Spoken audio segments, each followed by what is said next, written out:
Lord po, mga minamahal. Unang pagbati po sa ating pinakamamahal na Panginoong Hesus. Dubling paggalang din po mga minamahal sa ating beloved parents in the Lord.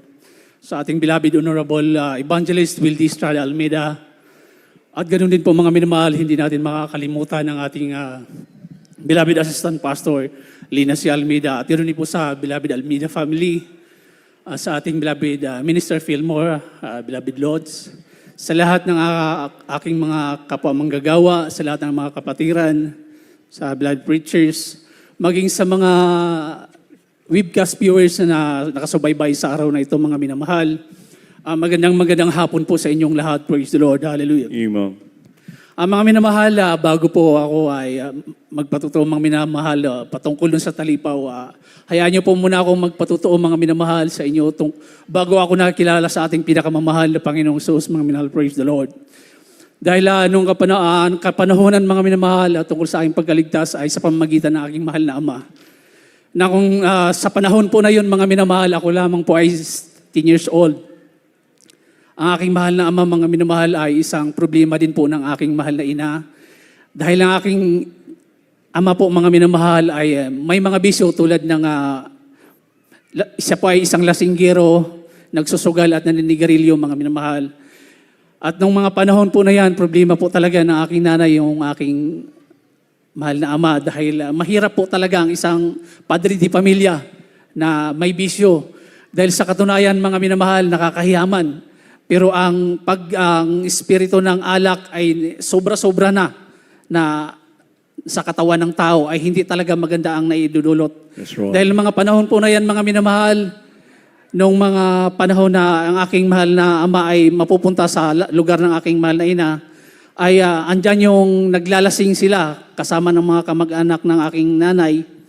At nung may isang pagkakataon, mga minamahal, na sobrang kalasingan ng aking tatay, ay hindi niya na alam kung anong nangyayari, kung saan siya nalasing, doon siya natulog. At pagkakataon ay doon na lang siya nakaihi, mga minamahal. Nakakahiyaman, mga minamahal, subalit yun ang totoo, mga minamahal. Subalit nung nakakilala ang aking mahal na ama sa pamamagitan ng pagpunta niya dito sa Maynila, mga minamahal, at nasiran po siya ng ating beloved parents in the Lord, mga minamahal. At doon po siya nakakilala, at pagbalik niya doon sa probinsya, mga minamahal, laking pagtataka namin na hindi na po siya umiinom, hindi na po siya nagsusugal, mga minamahal, at yung paninigarilyo ay nawala na rin po sa kanya. Pati yung mga kaibigan niya at maging mga kamag-anak namin ay nagtataka bakit ganito ang nangyari sa kanya. Subalit dakila ang ating pinakamamahal na Panginoong Hesus, mga minamahal. At ang aking mahal ay binago ng ating mahal Panginoon sa pamamagitan ng Jesus Miracle Crusade, mga praise the Lord. At mga minamahal, ako din po ay nagpapasalamat dahil sa mahabang panahon, bago ako nakabalik dito sa dako ng Baguio, mga minamahal, bilang isang manggagawa ay nasa Maynila po kami. At nagpapasalamat po ako sa ating mahal na Panginoon na muli po ako nakabalik dito at muling magpasalamat at magluwalhati sa ating dakila at pinakamamahal na Panginoong Hesus. Praise the Lord. Ang mga minamahal, balikan ko lang po, mga minamahal, ang patutuo ko, mga minamahal, bilang isa sa mga kasama ng ating beloved Honorable Pastor, mga minamahal, sa dako ng Talipaw, Hulos-Sulo, hindi man po ako karapat-dapat, pero kinahabagan po ako ng ating pinakamamahal na Panginoong Hesus. Yes, amen.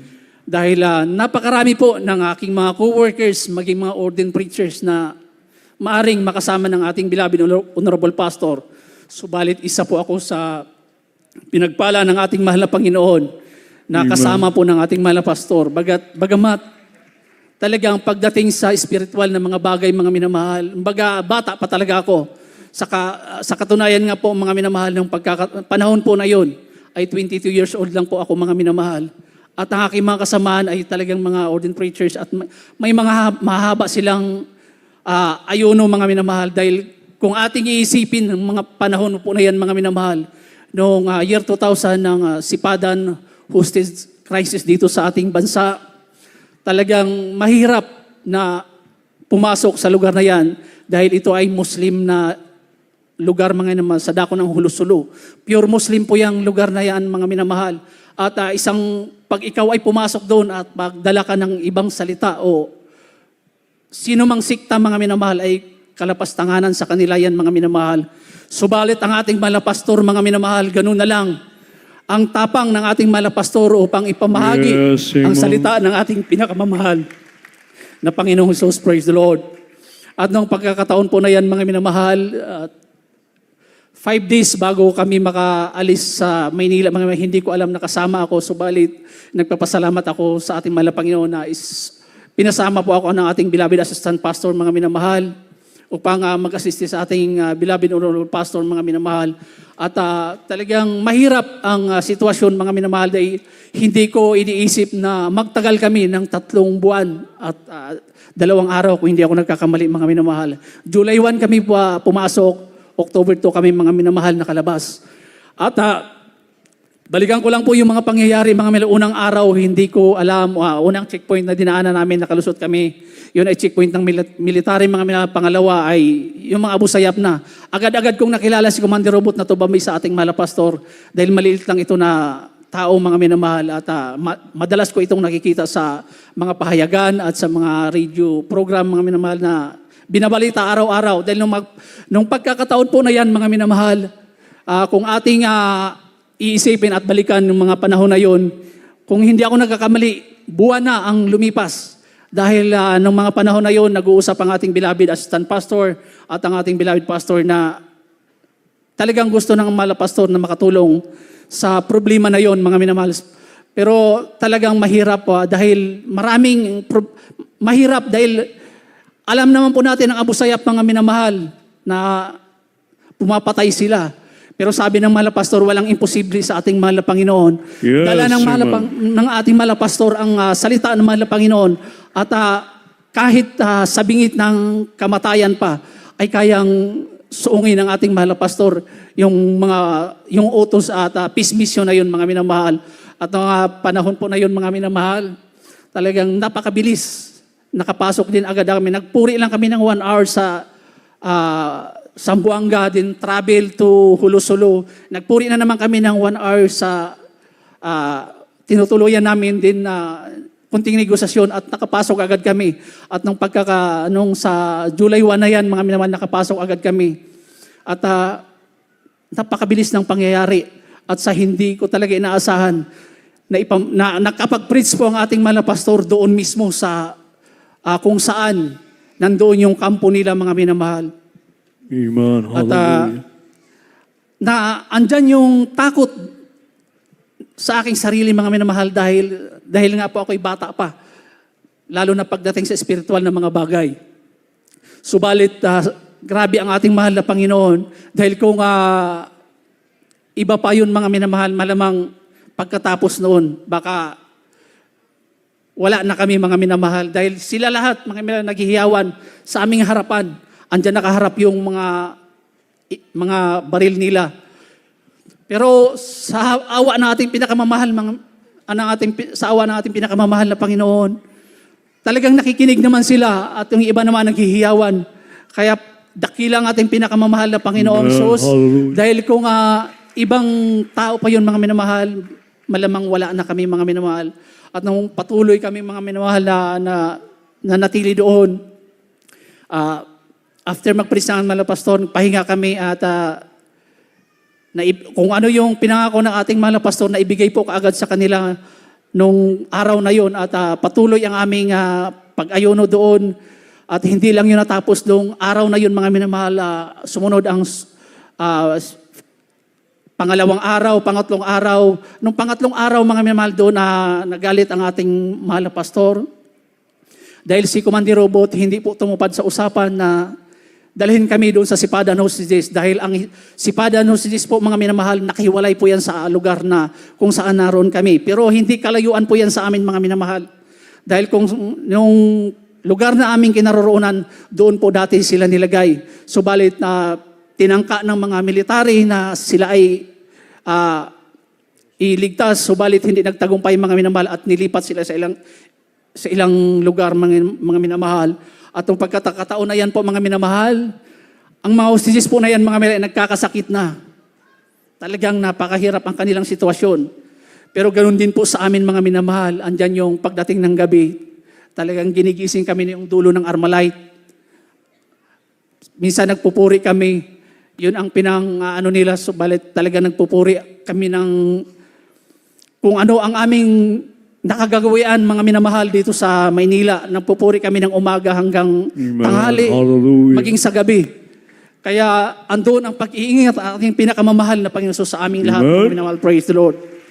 At nung pangatlong araw po na yan, mga minamahal, talagang sumigaw ang ating malapasto nung kinaumagahan na dahil wala pa rin si Robot.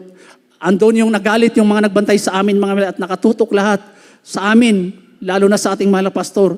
At doon talagang nirebuke ng ating mahal na pastor, Bruce, in Jesus' name. Kaya nung mga panahon na yan, mga minamahal, grabe mga minamahal, talagang galit na galit ang mga busayap, mga minamahal. Talagang hinarap sa amin, hindi pumuputok. Subalit nung susubukan nila sa taas, mga minamahal, pumuputok yung kanilang mga baril, mga Glory to minamahal. God. Praise the Lord. Hallelujah. At sa patuloy nga namin, mga minamahal, na pananatili doon, mga minamahal, may pagkakataon na nakuha yung mga wallet ng ilan sa mga kasamahan namin at mayroong mga napagdudahan, mga minamahal, na isang mga asset, mga minamahal, ng ating military o kapulisan. Dahil ang ilan sa kanila malaman yung tinatawag na NGO, mga non-government organization. Membro po ang ilan sa mga kasamahan namin. Subalit, mga minamahal, andoon yung kapangyarihan ng ating mahal na Panginoon. Talagang nagduda sila, mga minamahal. Subalit, sabi ng ating mahal na pastor, patuloy tayong mag-ayuno, mga minamahal, since day one ng pagpasok namin, mga minamahal. Tuloy-tuloy ang aming pag-ayuno, lalo na sa ating mahal na pastor. Bagamat napakahaba man ng ayuno ng ating mahal na pastor simula pa sa Maynila, tuloy pa rin ang pag-ayuno namin, mga minamahal, ng panahon na yun, mga minamahal. At nagpapasalamat ako sa ating mahal na Panginoon dahil Saturday kami pumasok, mga minamahal. After the following Saturday, pumasok si Commander Robot, mga minamahal, at doon nakapag-usap sila ni Commander Robot. At may usapan sila, mga minamahal, na ilan sa mga kasamahan namin ay pupunta dito sa Maynila at makipag-usap sa ilang government officials, mga minamahal. May usapan sila doon, mga minamahal. At isa po ako doon sa 3 na nakasama, mga minamahal. At walang nakakaalam, kundi ilan lang ng mga tao, mga minamahal. Nakabalik kami dito ng Maynila, si Brother Danny Cuarteros, si Brother Alvin Flores, at ako, mga minamahal. Kung hindi ako nagkakamali, nasa mga 5 days or 6 days kami nag-i-stay, at ilan sa mga government officials namin, mga minamahal natin, ay aming nakausap. Subalit, hindi nilob ng mahal na Panginoon ang mga pinag-uusapan ng ating mahal na pastor at beloved Commander Robot, at bumalik po kami, mga minamahal. At bago po yun, mga minamahal, nung nakalabas na kami sa Hulusulo, mga minamahal, nabalitaan po namin na 3 sa mga kasamahan namin ay pinatay. Subalit kami, hindi kami natatakot o nag-alala dahil alam namin na ang ilan doon ay mga hindi totoong pangyayari dahil hindi nila alam ang na nakalabas kami, mga minamahal, dahil yun ang pinag-uusapan nila, Commander Robot at ating mahal na pastor, mga minamahal. At doon nga po, patuloy kami at nakabalik man kami, mga minamahal, na hindi natupad kung ano yung napag-usapan. Subalit, patuloy pa rin ang aming pag-ayuno ng ating mahal na pastor, mga minamahal. Amen. Noong mga panahon na yun, mga minamahal, ay grabing hirap dahil ang ating mahal na pastor, mga minamahal, sa sobrang lamig. Dahil nasa ilalim kami ng kaniyugan, mga minamahal, sa sobrang haba na ng pag-ayuno ng ating mahal na pastor, pinasok ng lamig ang katawan ng ating mahal na pastor. At nung pagdating ko nga po, mga nang galing kami sa Manila, doon ko nasaksihan na bumagsak na po pala ang katawan ng ating mahal na pastor. At nanlumo po ako noong mga panahon na yun dahil sabi ko, paano na kami? Aming mahal na pastor ay nasa delikadong sitwasyon. At sa loob po ng 3 buwan na yun, mga 2 araw, grabe ang mahal na Panginoon, mga minamahal. Ni isang doktor o nurse man lang ay walang tumingin sa ating mahal na pastor, mga minamahal. Sabi ko, talagang nanalangin lang po kami, mga minamahal. Inalagaan namin ang ating mahal na pastor.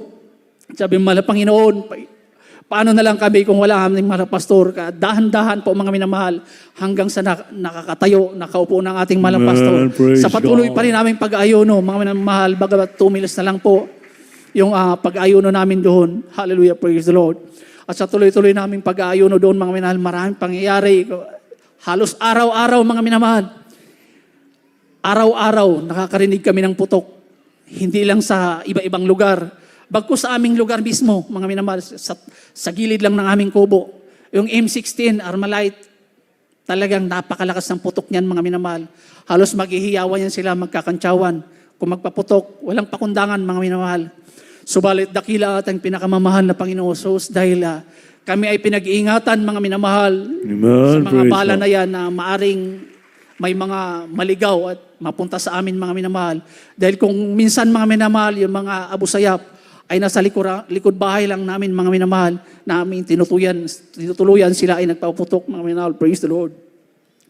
At sa panahon na patuloy naming mga minamahal, pag-aayuno, dumating ang panahon, mga minamahal, na yung nag-declare na ang ating mahal na presidente, mga minamahal, si Irab Estrada, ng all-out war sa Abu Sayyaf.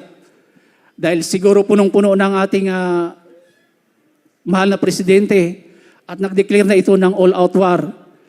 Pero kung ating isipin, mga minamahal, kung hindi pa dahil sa pagpasok ng ating mahal na pastor, walang negosasyon na maaring mangyari, mga minamahal. Dahil ng mga panahon po na yan, mga minamahal, takot na ang mga government officials na pumasok doon. Ultimo si Asarok, hindi yan nakakaapak dyan sa hulo-sulo ng basta-basta. Madalas yan ay nasa, ano lang po yan, mga minamahal, sa Sambuanga, mga minamahal. Subalit dakila ang ating pinakamamahal na Panginoong Sus dahil sa pagpasok ng ating mahal na pastor, mga minamahal, ay nagkaroon na ng negosasyon, mga minamahal. At unti-unti nakakalabas ang mga sipadan ng si Jesus. Praise the Lord. At nung doon na po, mga minamahal, nung nag-declare na nga po, mga minamahal, ng all-out war, mas doon kami nahirapan, mga minamahal, dahil for 2 weeks, naglalakbay kami, mga minamahal, sa ilalim ng kagubatan, mga kanyugan, kabundukan, at yung pagkakataon na umuulan, mga minamahal, yun ang napakahirap sa amin. Dahil kinausap namin sa Commander Robot na iwanan na lang kami. Subalit ang sabi ni Commander Robot, kung iiwanan namin kayo at maaring mapatay kayo o madisgrasya kayo, kami ang sisisihin ng mga military at ng mga tao na nakakapanood o nakakaalam. Kaya binitbit kami, mga minamahal, at 2 phrase journalist, mga minamahal, na kasama namin noong mga panahon na yon. Subalit sa kalagitnaan ng aming pagtakbo-takbo, mga minamahal, yung 2 phrase journalist, mga minamahal, ay nakatakas at isang pagkakataon na yun, gabi po yan, mga minamahal, at grabing galit na po ng mga Abu Sayyaf. At ilan sa sinabihan na ako man mismo, mga minamahal, ay sinabihan ng isang Abu Sayyaf o kaming 2 ni Brother Alvin Flores na papatayin na kayo dahil nakatakas yung mga American. Sabi ng ating beloved Brother Alvin Flores, mga minamahal, bahala si Allah. O sabi ng beloved Brother Alvin, bahala ang Panginoong Hesus, mga minamahal. At nagtitiwala kami na walang mangyayari sa amin, anumang gawin ninyo. Pag-iingatan kami ng ating pinakamamahal na Panginoong Hesus. Dahil andyan ang ating mga pastor na patuloy na nalangin sa bawat isa sa amin, mga minamahal. Praise the Lord. At noong mga pagkakataon po na yan, mga minamahal, napakahaba ang aming nilakbay. Halos iniikot po yata namin yung buong hulo-sulo. Nabitbit namin ang mga pastor, mga minamahal. Talagang andun yung awa at habag namin sa aming mga pastor dahil yung pagkakataon na umuulan, napakalamig. Talagang mahirap, mga minamahal. May mga pagkakataon na kung saan-saan lang kami, mga minamahal, magpuputol lang kami ng mga minamahal ng dry leaves ng niyog. Ilalatag namin yan, doon po namin, mga minamahal, ilapag ang 2 inches na foam na dala namin para sa aming mga pastor. At doon lang po kami lahat nagkukumpulan, mga minamahal. At may mga pagkakataon din po, mga minamahal, na nasusukol kami ng OB-10 at saka nitong helicopter, mga minamahal. Napakaraming pagkakataon, mga minamahal. Subalit sa awa at habag ng ating mahal na Panginoon, talagang grabe yung atake nila, mga minamahal, sa laki ng bomba na bitbit niyong OB-10, mga minamahal. Talagang dumadagong-dong yun. Pag pumutok po yan, mga minamahal, dadagdagan pa yan ng 50 caliber o 60 caliber na nakakabit dyan sa helicopter, mga minamahal.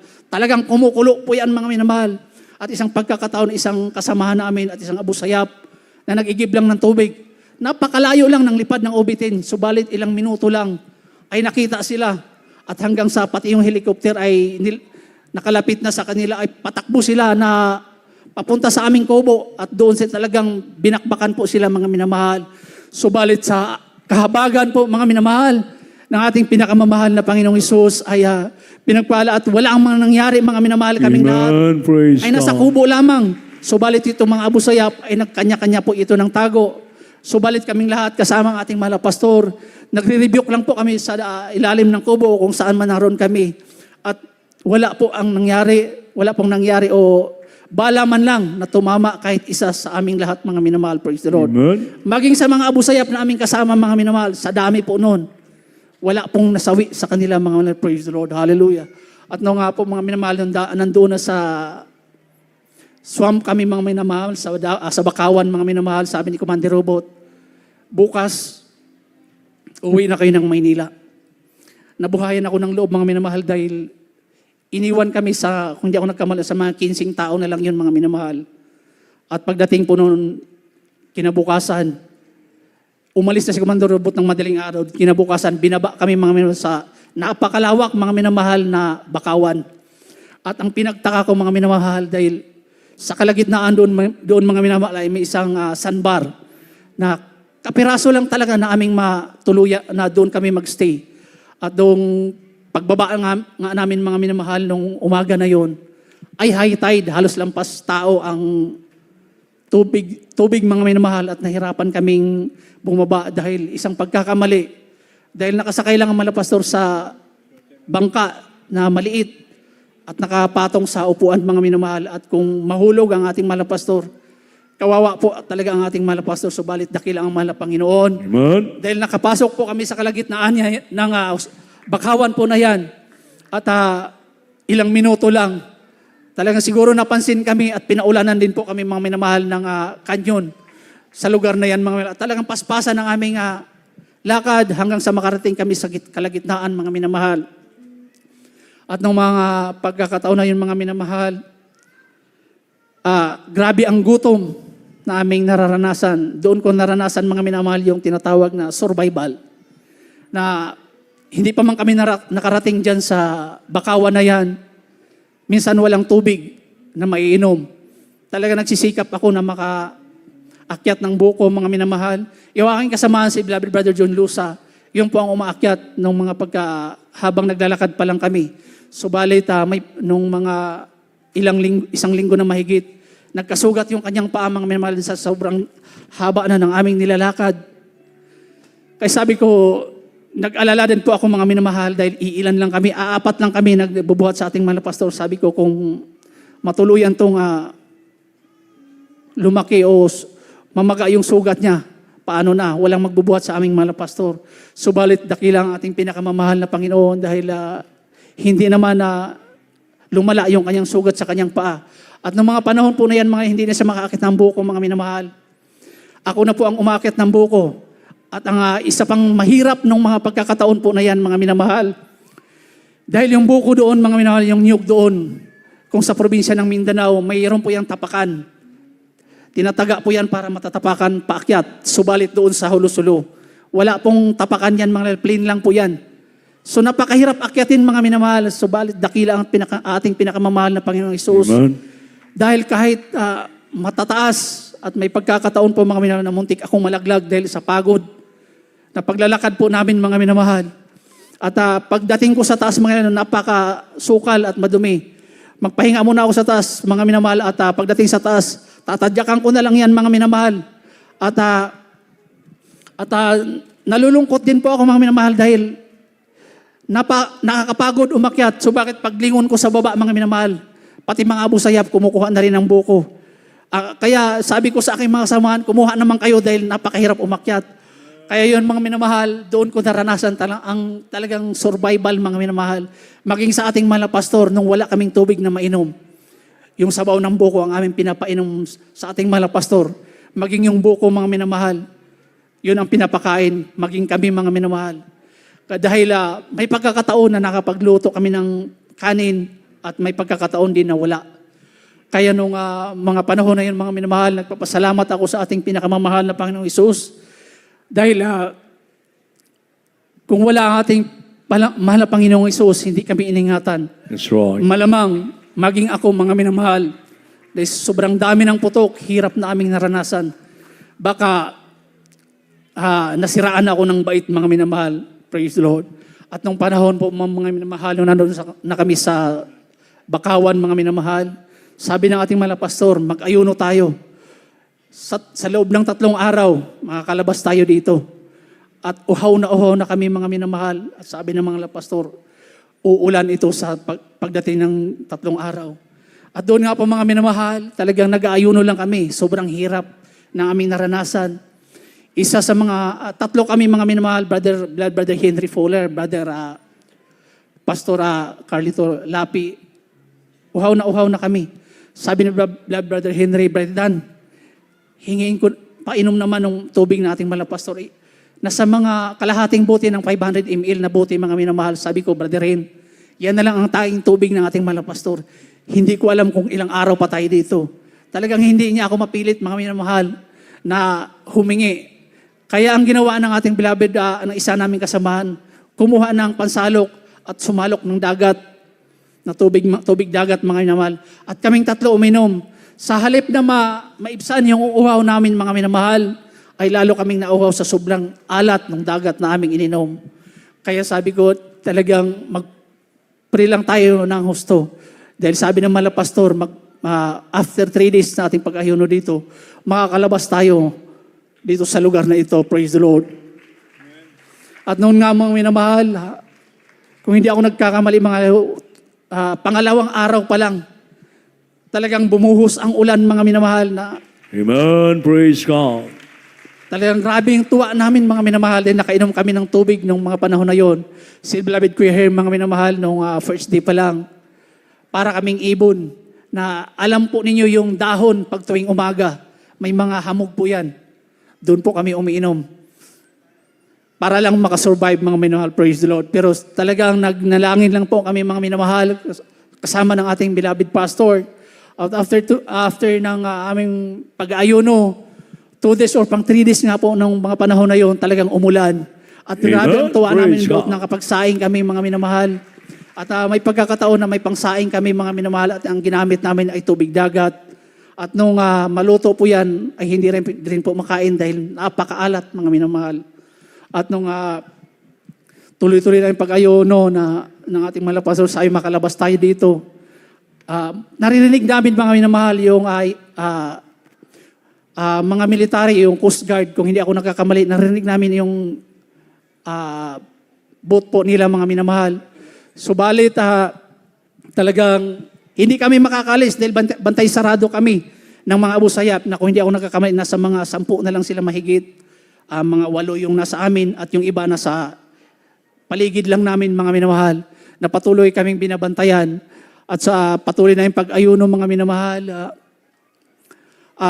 May pagkakataon na nag-usap-usap kaming lahat dahil sa sobrang awa na namin sa ating mga pastor na patuloy na ando na yung talagang payat ng ating mga pastor. Nagdesisyon ang isa sa mga kasamahan namin na talagang gamitan na namin ang lakas. Dahil iilan na lang sila mga minamahal, 11 kami. Dahil si Brother Danny Cuarteros nakalabas po yan ng mas maaga sa amin. Pang-12 po ang ating mga pastor, 11 kami nakasamahan ng ating mga pastor. At mga 10 kami doon, mga malalakas pa. Amen. Kaya sabi ko, sige pumayag ako mga minamahal sa mungkahi ng isa sa mga kasamahan namin. Subalit po mga minamahal, hindi niloob ng ating mahal na Panginoon. Dahil isa sa mga kasamahan namin ay hindi pumayag. Dahil yung mga panahon na yon, hindi kalulugdan ng mahal na Panginoon kung makalabas kami sa pamagitan ng gagawin namin mga minamahal. At pagdating nga na po ng gabi mga minamahal, isa sa mga kasamahan namin, si beloved Brother Fernando Solon, nakalabas mga minamahal at kinabukasan, talagang ang buong akala namin nung gabi na yun, makakalabas na kami, babalikan kami, subalit hindi pa po pala siya nakita ng mga military. At kinabukasan mga minamahal, maaga, ay andyan na yung helicopter mga minamahal, paikot-ikot sa amin. Grabe ang galit ng Abu Sayyaf mga minamahal, sabi, lilipat tayo. Talagang umalis kami mga minamahal. Pero nung paikot-ikot na ang helicopter mga minamahal, andyan po mga minamahal yung nawala po yung mga Abu Sayyaf mga minamahal at huminto kami mga minamahal ng ilang sandali at sabi ni Brother Joseph Salino, Dan, umakyat ka dyan sa puno at kumaway-kaway ka. At sabi ko, ang iniisip ko mga minamahal, pag nakita ko ng Abu Sayyaf na kumaway-kaway, baka barilin ako. At kung makita naman ako ng helicopter, baka barilin ako at mapagkamalan akong Abu Sayyaf. Subalit dakila ang ating pinakamamahal na Panginoong Hesus, mga minamahal. At sabi ko, mahal na Panginoon, ikaw nang bahala sa akin at kumaway-kaway ako, mga minamahal. At nakita ko na halos yung tao sa helicopter, mga minamahal. Subalit ilang minuto lang ay nawala sila, mga minamahal. At mga pagkakataon po pala na yan ay ibang mga grupo ng, sa ground, mga minamahal, ay palapit na sa amin, mga minamahal. At doon nga po kami mga nasalubong ng mga military at doon po kami nakuha ng mga ating mga Amen. Praise God. mga military na nakakuha sa amin, praise the Lord. At yung mga pagkakataon na yon, lubos ang aking pasasalamat dahil mahirap man aming naranasan, lalo na sa ating malapastor, mga minamahal. Subalit, ang himala ng ating mahal na Panginoon ay nandyan. That's right. Praise the Lord. At lahat ng mga abusayaan, ng mga solstices na yung mga unti-unting nakalabas, mga minamahal, maging yung huli na kasamahan namin, mga minamahal, ay nakalabas din po yun, mga minamahal. Praise the Lord. Amen. At mga minamahal, hanggang dito na lang po ang lahat ng papuri, pasasalamat, kadakalaan ay tanging sa ating pinakamamahal na Panginoon. Praise the Lord. Amen. Praise the